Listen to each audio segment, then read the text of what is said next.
आज हम लोग चर्चा करते हैं शक। शक क्या है?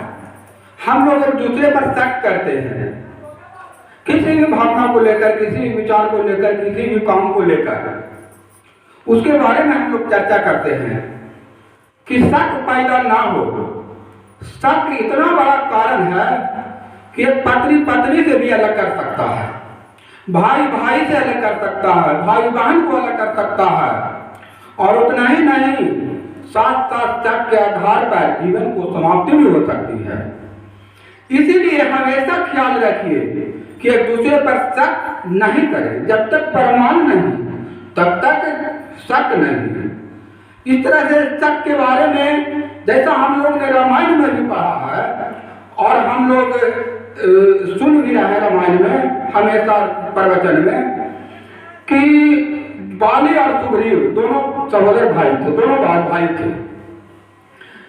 लेकिन बाली को इतना भारी शक हो गया सुग्रीव पर कि उसके चलते बाली को जान गंवाना पड़ा। इसका सबसे बड़ा कारण शक है। दोनों किष्किंधा, वहां किष्किंधा में बहुत भारी राज था, वहां पर दोनों राज करते थे और दोनों भाई बहुत प्रेम भाव से रहते थे। लेकिन उसी दरमियान में एक ठो दुदुम्बी, एक ठो मायावी नाम का राक्षस था, जो कि मंदोदरी, रावण की पत्नी मंदोदरी का भाई था। तो मायावी तो पहले लड़ाई में मारा जा चुका था, जो कि बाली से ही युद्ध किया था और वह मारा गया था। लेकिन बाली को इतना ताकत था कि जो कोई भी उसके सामने लड़ाई में आता था उसको आधा शक्ति बाली को चला जाता था। बाली को ऋषि मुनि का, ब्रह्मा को आशीर्वाद मिला हुआ था, भगवान भोलेनाथ ने दिया था उसका आशीर्वाद कि तुमसे जो भी लड़ने के लिए आएगा तुम्हारा आधा शक्ति तुम्हारे पास, दूसरे को आधा शक्ति तुम्हारे पास चलाएगा।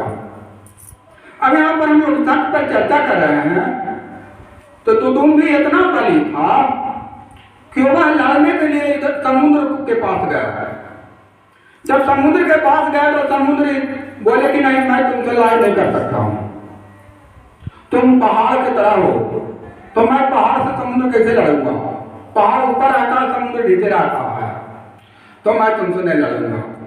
तुम ऐसा करो कि तुम बाली के पास जाओ, बाली जरूर है जो तुमको पछाड़ देगा, नहीं तो उसके पहले तुम हिमालय पर्वत पर चले जाओ और हिमालय से लड़ाई करो। मैं तुमसे लड़ाई नहीं कर सकता हूँ, तुम पहाड़ की तरह हो, तो पहले हिमालय के यहाँ जाओ।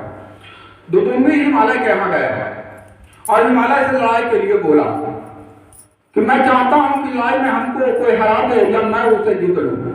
मैं इस संसार का सबसे बलशाली राक्षस बनना चाहता हूँ। तो दुदुम्बी, जो कि मंदोदरी का भाई था, वहां पर हिमालय के नजदीक जाने पर हिमालय कहा कि भैया तुम तो खुद हिमालय की तरह हो, मैं तुमसे कैसे लड़ सकता हूँ? अरे तुम पहाड़ रहता तब ना, तुम भी तो जितना ऊंचा मैं हूँ हिमालय की तरह उतना ऊंचा तुम हो, तो मैं तुमसे कैसे लड़ सकता हूँ?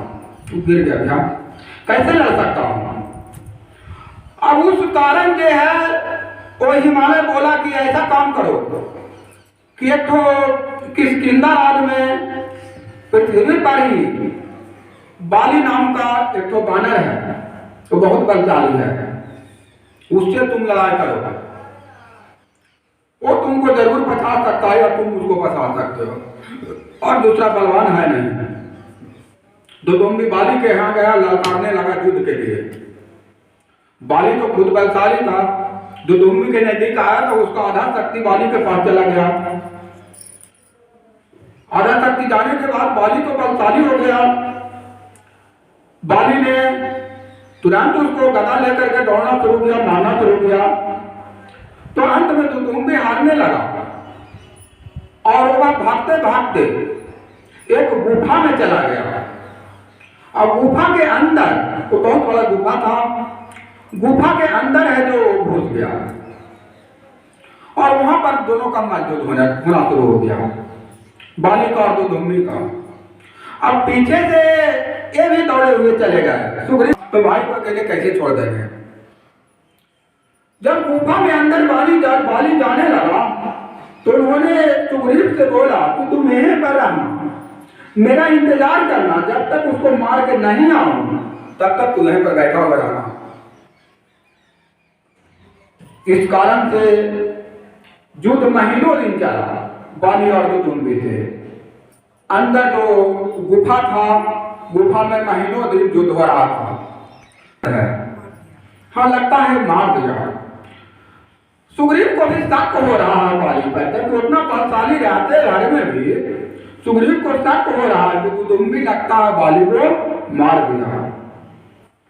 अब ये अपना जान भी बचाने के लिए सुग्रीव भी कि अगर हो सकता है कि वो बाली को मार करके अगर निकलेगा तो मुझ पर भी आक्रमण कर सकता है, यह जान करके उन्होंने एक बहुत बड़ा पत्थर जो है उस गुफा के द्वार पर लगा दिया ताकि इसको दुदुम्बी कोई हटा नहीं सके। और वह किष्किंधा राज्य में वहां चला गया। वहां पर बहुत सा समय से राज्य खाली था। राज्य खाली होने के कारण महीनों दिन हो गया था लड़ाई करते करते। तो भाई इस तरह की चर्चा वहां होने लगी किष्किंधा में कि भाई बाली मारा गया तो भाई यहाँ के राज्य कौन चलाएगा। तो सभी ने मिलकर विचार करा और पंडितों ने, ऋषि मुनियों ने सभी विचार करके है जो सुग्रीव को राज्याभिषेक कर दी गई और सुग्रीव राज करने लगे। कुछ दिन के बाद बाली गुफा से निकल करके किष्किंधा आया। वो तो मारा था नहीं। अब उसको भाई पर शक हो गया कि इसने कितना भारी गलती की है कि इसको हम बैठने के लिए द्वार पर बोले थे, लेकिन इसने वहां से भाग कर गया, यहाँ चला आया किष्किंधा, और यहाँ राजा भी बन बैठा और हमको मारने के लिए एक गुफा में पत्थर भी लगा दिया। ये भाई है कि मेरा दुश्मन है। इस तरह से उसको भाई पर शक पैदा हो गया, कुछ भी नहीं सुना और उन्होंने बाली सुग्रीव को मारना शुरू कर दिया। दोनों में युद्ध होने लगा। तो भाई बाली से सुग्रीव कैसे जीत पाएगा। उन्होंने तो भागते भागते ऋषियुग पर्वत जो है वहां पर वो चला गया। वहां पर बाली जाता नहीं था। वहां पर बाली को श्राप मिला हुआ था ऋषि मुनि से। मतंग ऋषि ऋषियुग पर्वत के ही नजदीक जाते थे। तो मतंग ऋषि श्राप दे दिए थे बाली को। श्राप के कारण था कुछ ऐसा कि उसका भाई मायावी था, वो मायावी को जब मारा था तो ही ऋषियुग पर्वत पर जाकर के गिरा था। और वहां पर एक सरोवर था, वो सरोवर में स्नान ध्यान ऋषि मुनि लोग करते थे और उसी सरोवर में जाके गिरा तो पूरा पानी लाल रक्त हो गया। तब उसी के कारण श्राप दे दिए बाली को कि तुम ऋषियुग पर्वत पर आते ही तुम मर जाओगे। तुमने हमारा स्नान ध्यान करने का, पवित्र पानी पीने का गंदा कर दिया। कारण जो भी हो, अब इस कारण से वहां पर जाता नहीं था। वहां पर वो आराम से सुग्रीव जो है रहते थे और साथ साथ और लोग, बांदर लोग, ऋषि मुनि, बहुत 10,000 मुनि लोग वहां रहते थे। भगवान राम का भी मिलन वहीं पर हुआ था उनको। अब यहाँ पर शक के आधार कारण इतना समस्या हुआ कि जब श्री रामचंद्र आए खोजते खोजते सीता माता को खोज कर रहे थे और खोजते हुए जब सुग्रीव से मित्रता बढ़ी, तब जब राम इस तरह से जब सुने कि तो बहुत घोर अनर्थ हुआ कि इतना ही नहीं, वो गलती क्या था बाली तो भाई पर शक किया। ठीक है, शक के कारण जो है, शक के कारण वो भाई को रास्ते से निकाल भी दिया। इतना ही नहीं, वो भारी गलती किया। उसी शक के आधार पर वो तो सोचा था कि बाली सुग्रीव हमने साथ गलत किया, हमको मारने के लिए पत्थर लगाया था और राज किया। उसको राज से निकालने के बाद बाली सुग्रीव के पत्नी को भी अपने साथ रख लिया, पत्नी को भी जाने नहीं दिया। ये सबसे बड़ी भारी गलती किया। तो एक शक हुआ किनको, सुग्रीव को, कि मेरा भाई बाली मारा गया। दूसरा शक हुआ किनको, बाली को, कि जब मुझे मारने के लिए ऐसा कदम उठाया। अब इसी शक के आधार पर दोनों में भाई भाई में झगड़ा हो गया। इतना भारी झगड़ा था कि क्या कहना। एक दोनों के दुश्मन बन गए मारने के लिए, जो कि सहोदर भाई में प्रेम रहता, हम लोग भी ऐसा देखते हैं। थोड़ा थोड़ा सा जमीन जायदाद के लिए या कुछ भी कहने के लिए कोई दूसरा लोग काम घर के बोल दिया होता उल्टा पुल्टा कि तुम्हारा भाई तो तुम्हारा बारे में ऐसा बोल रहा था, मारने के लिए तो फलना चिल्ला इस चीज के लिए। अब दूसरा भाई को भी शक हो गया कि बात तभी में हमको मारने के लिए ऐसा कर रहा है, अब वो भी भाई को मारने के लिए हावी हो गया और मार ही देता भी है। उसी तरह से देखिए हाल यहाँ पर पेड़ में घटना घट गया, आज भी उसका लाश जा रहा था, बाप बेटा में झगड़ा हो गया। तो सब क्या है, सत्य के आधार पर होता है, ज्ञान के कमी के कारण होता है। ये प्रवचन जो होता है, भगवान का जो सत्संग होता है, यही ज्ञान को बताता है। कोई भी जब बाल बच्चा बड़ा होता है तो मित्र के समान हो जाता है, वो मित्र के समान उसके साथ व्यवहार कीजिए, चाहे वो गलती हो चाहे करे चाहे गलती करे, उससे मित्र की तरह व्यवहार कीजिए। ज्ञान दोनों का कमी होता है, बाल बच्चा को भी, भाई भाई को भी और दूसरा माता पिता को भी सही स्थिति को समझ नहीं पाते हैं और उसके चलते बच्चा हो या बच्ची फांसी लगा लेती है, मर जाती है। तो क्या है, अज्ञानता के कारण होता है ऐसा। और उसके लोग माता पिता भी ऐसा कर देते हैं, वो भी नहीं समझ पाते हैं कि इसका आगे परिणाम क्या होगा। इसलिए सबसे बड़ी कार्य है दूसरे की भावना को समझना। अगर सही ढंग से बाली भी अपने सुग्रीव भाई को समझ पाता तो बाली को मृत्यु नहीं होता। तो सबसे बड़ा सत्य है, उसी कारण से देखिए बाली को जान गंवाना पड़ा। भगवान राम सुग्रीव को मदद करने के लिए बाली को छिप करके और बाण मारे, बाली मारा गया। बाली कहता है, जब मारा गया तब बाली क्या कहता है भगवान से कि मैं बैरी सुग्रीव प्यारा, अवगुण कवन नाथ मोहि मारा। भगवान मैं तो आपका भी भक्त हूं, ऐसी बात नहीं है। बाली भी बहुत बड़ा राम का भक्त था और बाली भी राम को भजता था। तब वही कहता है कि मैं बैरी सुग्रीव प्यारा, अवगुण कवन नाथ मोहि मारा। मुझे आपने क्यों मारा, मैं तो आपका ही भजता हूं। एक चीज ख्याल रखिएगा कि भगवान को भजते जरूर हैं, भगवान मिल जाते हैं, भगवान मिलते हैं, लेकिन लाभ आपको तभी मिलेगा ताकि आपका कर्म, वचन और सत्संग अच्छा रहेगा। सत्संग में आते हैं तो विचार आपका भगवान के प्रति जागृत होता है, आध्यात्मिक आपको ज्ञान दिया जाता है, आध्यात्मिक ज्ञान को आप जाप करते हैं, तब वो भगवान मिल सकते हैं। नहीं तो सामने भगवान रहने पर भी भगवान नहीं मिल सकते हैं। जिस तरह से हम लोग ने सुना है ऐसा, और रामायण में भी पढ़ने को मिलता है कि रामायण में लिखा हुआ है, और जब युद्ध हो रहा था रावण से तो राम सामने में थे। ध्यान से सुनिएगा, भगवान सामने में है रावण के, लेकिन फिर भी रावण का बुद्धि सही नहीं हो रहा है, इसीलिए कि उसको बुद्धि सही नहीं है, सत्संग सही नहीं है, विचार सही नहीं है, तो उसको सोच उल्टा जा रहा है। जबकि भगवान राम सामने है और उसका परिणाम हुआ कि भगवान राम उसको मारे रावण को।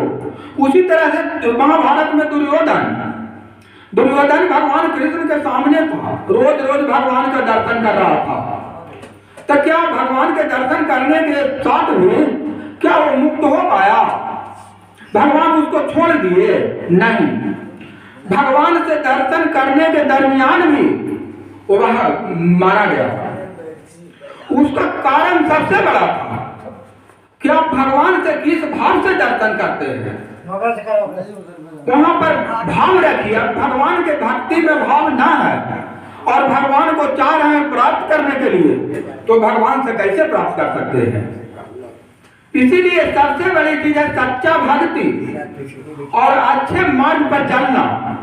जब अच्छे मार्ग पर चलिएगा तभी वो भक्ति को प्राप्त कर पाइएगा, ऐसे प्राप्त नहीं कर पाइएगा। सामने भगवान आपको खड़ा रहेंगे यहाँ पर, फिर भी आपको भगवान कुछ नहीं कर सकते, कुछ नहीं कर सकते हैं, बशर्ते कि कर्म अच्छा ना हो। मन अच्छा ना हो, धर्म अच्छा ना हो, तो आपको सामने में भी अगर भगवान रहेंगे तो उनको प्राप्त आप नहीं कर सकते हैं। उसी तरह से दुर्योधन का हाल हुआ और उसी तरह से रावण का हाल हुआ कि सामने में रहते भर में बुद्धि नहीं फिरी और अंत में दोनों के दोनों मारा गया। इस तरह से हमेशा ध्यान रखिए कि जब भी भगवान का ध्यान कीजिए तो अच्छे कर्म वचन से कीजिए, न तो सामने भी आपका आ जाएंगे तो आप उनको प्राप्त नहीं कर सकते हैं और उनका आशीर्वाद नहीं अति कर सकते हैं हासिल। उसी तरह से यहाँ पर बाली को कहते हैं कि जब तुम्हारा कर्म अच्छा नहीं है, धर्म अच्छा नहीं है, तो धर्म के बारे में ही नहीं सोचा और सुग्रीव से दुश्मनी किया, सुग्रीव का पत्नी को भी साथ रखा, तो इसका कारण तो तुम्हारा मौत ही है, उसके अलावा तो कुछ हासिल नहीं हो सकता है। अगर धर्म कर्म वचन सही रहता तब तुमको सब कुछ हासिल हो सकता था। अगर तुम इस तरह से विनती करते हो कि मैं बैरी सुग्रीव प्यारा, मैं बैरी सुग्रीव प्यारा, अवगुण कवन नाथ मोहि मारा, अगर तुम मुझे नाथ कह रहे हो, तुम मुझसे प्रेम कर रहे हो, तो बोलो मैं तुम्हें अमर कर देता हूं। भगवान उस समय बोले कि अगर तुम में अब प्रेम उड़ा है मुझ में और अच्छा कर्म अगर तुम चाहते हो और धर्म कर्म करना, अच्छा राज चलाना चाहते हो, अपने भाई से प्रेम करना चाहते हो, तो मैं तुम्हें दोष मुक्त कर देता हूं। भगवान तो दयालु होते हैं, लेकिन बाली कहा कि नहीं, अगर आप हमको दोष मुक्त करते हैं तो सबसे पहले आप मेरा कारण बताइए कि मेरा कारण क्या है जिसके कारण आपने मारे। तब भगवान कहते हैं कि अनुज बधु भागिनी सुत नारी असुनु सत कन्या समय चारी। जो अनुज में पुत्र का पत्नी, पुत्र का पत्नी है, भागिनी भगनी है, पुत्र बधू है, भाई का पत्नी है, अगर ये सब क्या है बहन के समान है। अगर भाई का पत्नी, पुत्र का पत्नी, भगनी, बहन, ये सब का जो गलत दृष्टि से देखता है उसे मैं कभी नहीं छोड़ता, उसको पाप तो भोगना ही पड़ेगा, उसका परिणाम भी तुम्हारा मौत है। तब कहें कि महाराज, तब बाली कहते हैं कि महाराज बताइए कि सारा चीज आपको ध्यान करते भर में और आपके नजदीक रहते भर में मुझे मुक्ति क्यों नहीं मिल रहा है, किस कारण से मुझे मुक्ति नहीं मिल रहा है। तब भगवान वहां पर कहते हैं कि तुम अच्छे सोच के लिए, जब तक तुम अच्छे नहीं सोचते हो और अच्छा कर्म के बारे में नहीं सोचते हो तब तक तुमको इसी तरह से कष्ट सहना पड़ेगा। तब बाली है जो विनती करना शुरू कर दिया कि महाराज अब हमें मुक्ति दीजिए, हमें आजादी नहीं दीजिए। और भगवान जो वहां पर कह रहे थे कि मैं तुम्हें अमर कर देता हूं, तो मुझे अमरता नहीं चाहिए। इस कारण नहीं चाहिए कि सामने आप भगवान हैं और हमारे सामने आप हैं, ऐसा मौका मुझे दोबारा कभी नहीं आएगा कि जो भगवान के सम्मुख हमको प्राण जाए और ताकि हम अमर हो जाए। ऐसा मौका दोबारा आएगा? नहीं आएगा। इसीलिए भगवान के सामने मरना उचित समझा ताकि मैं अमर हो जाऊं। वही भगवान उसको मुक्ति दे दिए और वह अमर हो गया, उसको वैकुंठ धाम को भेज दिए। तो कहा गया कि सबसे बड़ा कारण वही है शक। शक एक ऐसा आधार है, एक ऐसा शक वस्तु है जो कि भाई भाई में दुश्मन बना देता है, पति पत्नी में दुश्मन बना देता है, पुत्र पिता में दुश्मन बना देता है। इसलिए बिना जाने शक न करें। एक अपना सा धोबी सीता, माता सीता के करते बोल दूं, किसी कारण से धोबी का कोई पत्नी था वहां पर नहीं पहुंच पाया रात में और कहीं अलग वो रह गया था। रात को उसको अलग किसी कारण से रहना पड़ा, लेट हो गया था घर पहुंचने में। अब इस कारण धोबी बोल रहा था कि क्या मैं माता सीता हूं जो कि साल भर है जो रावण के यहाँ लंका में रहने के बाद बोल हुई और हम उसको रख लिए। अब इस तरह से वो धोबी बोल दिया। अब वो कान में चला गया राम को कि ऐसा ऐसा धोबी लोग बोल रहा है, ऐसा ऐसा लोग विचार कर रहा है। तो भगवान तो मर्यादा पुरुषोत्तम थे, मर्यादा को हमेशा पालन करते हैं। अब उस मर्यादा को रखने के लिए सोचिए भगवान कितना त्यागी और दयालु है कि उस मर्यादा को रखने के लिए उन्होंने सीता को त्याग कर दिया और वाल्मीकि मुनि के आश्रम में जाकर के पुत्री की तरह वहां पर समय नहर की तरह बिताना पड़ा।